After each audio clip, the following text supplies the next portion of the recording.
Well, Peter Dutton has addressed the Lowy Institute outlining his foreign policy agenda. The opposition leader discussed the wars between Russia and Ukraine and Israel and Hamas, and he also said the coalition will grow Australia's trading relationships and nurture international relationships. Joining us live with reaction is the Foreign Minister Penny Wong.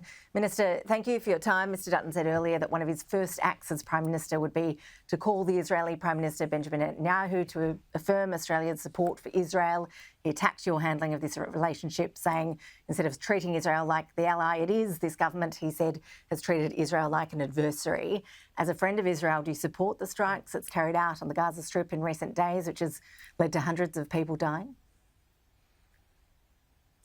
That's a very long question, and first it's good to be with you, Ashley, and I think what we saw from this speech from Peter Dutton is, as he said, you know, past behaviour is the best indicator of future behaviour, and I'd agree with him because what we know about Peter Dutton is he's lost in our region. We know that he made fun of the Pacific. He was part of the government that withdrew from the Pacific, leaving a vacuum for others to fill. We've seen him both in opposition and also in government beating the drums of war. This is a man lost in our region. In terms of what we are seeing in the Middle East, where we are seeing, unfortunately, the ceasefire that Mr Dutton opposed has broken, where we continue to urge all parties to observe the ceasefire, for hostages to be returned. We want humanitarian aid to flow. We have been clear in that position alongside the majority of the international community, and it was Mr Dutton who is out of step.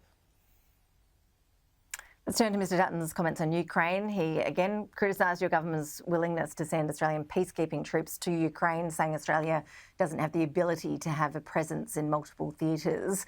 Why would Australia send troops halfway around the world to Ukraine when the US has said it won't, and Russia has made it very clear any such move would lead to grave consequences, in its words, for Australia?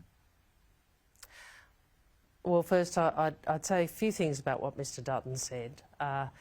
He made a lot of criticism in relation to Ukraine, and I think everyone can see what he's trying to do, which is he's trying to back up an argument which the facts don't support. The reality is, if you ask President Zelensky what sort of friend and supporter he has in Australia and in this government, I think he'd be very clear about that, and he has been very clear about that.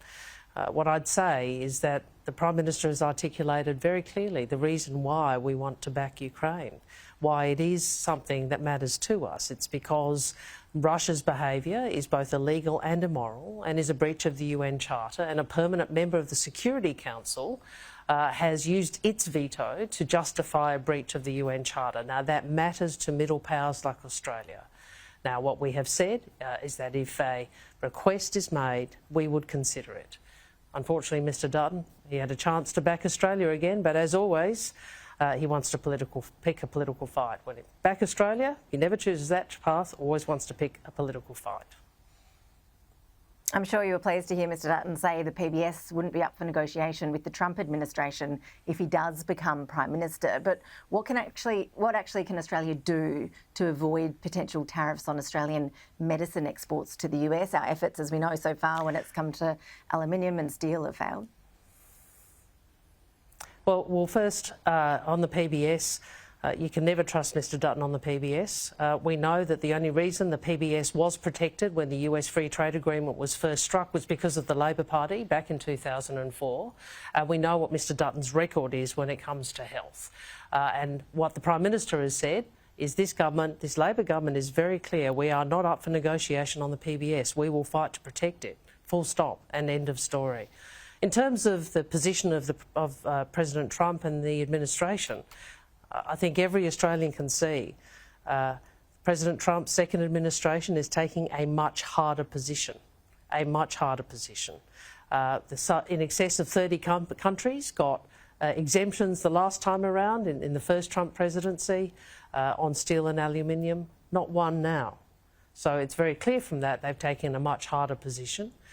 We will continue to engage, we will continue to negotiate, and we also continue to be very clear that the American pharmaceutical companies may be doing what they did some 20 years ago, where they came after the PBS. This government is not for moving. I'm keen for your thoughts on a developing story today. Malaysia has just announced it's come to an agreement with the exploration firm Ocean Infinity. It's going to be resuming the search for the wreckage of the missing Malaysia Airlines flight MH370. Has Australia received a briefing from either Malaysia or Ocean Infinity on where exactly they're searching? Is there any support that we can be providing via the Australian Transport Safety Bureau? Oh, look, we have been part of the engagement on the search for MH370 for a very long time. We'll continue to engage as Malaysia requires. Obviously, this is a tragedy, and it was a tragedy that so many families still carry with them. And so we continue to look for justice and resolution for those who lost their loved ones on that flight. Well, considering our prolonged involvement in this, does the government have a view as to where it would be best to begin this search? As you know, there's been a lot of speculation that the wreckage lies in the 7th Arc in the Indian Ocean. Yeah, look, I'm not going to speculate about the location of this this aircraft. Obviously, there's been a lot of years, a lot of experts involved. What we hope is that it can be found and that there can be some closure for those who lost loved ones and who for whom the lack of resolution here is a continued source of pain. Foreign Minister Penny Wong, really appreciate you making the time. Thank you.